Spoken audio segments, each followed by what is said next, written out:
In this video, I'm going to show you how you can use the copy command in AutoCAD. So there's lots of ways to start the copy command. I'm on the home ribbon. I'm going to go to the modify panel and I can select the icon right here that says copy. I could also do the modify pull down menu and select copy here. I can type in the word C-O-P-Y. I can also type in the word C-O. You can't just type C because C is reserved for circle, so CO will give you the copy command. If you decide to type in those, you'll press enter after you start that command.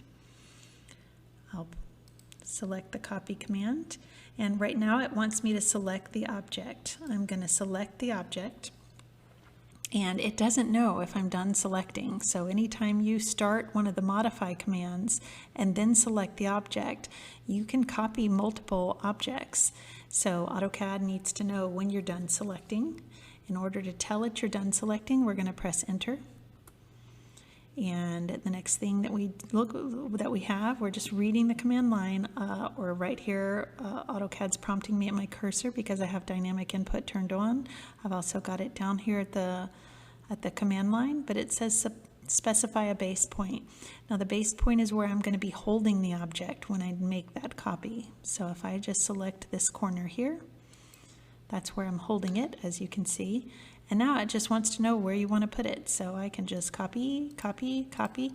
This command stays active until you tell it you're done with the copy command. So to tell it that you're done, you're going to press enter. Now you can do that in the opposite way. So I had selected the copy command and then selected the object. You can also select the object and select the copy command. When you do it that way, you don't have to press enter. AutoCAD assumes that you've already selected all the objects you need.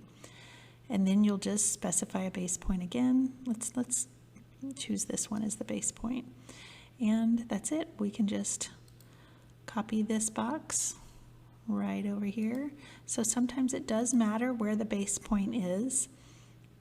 You want to make sure that you are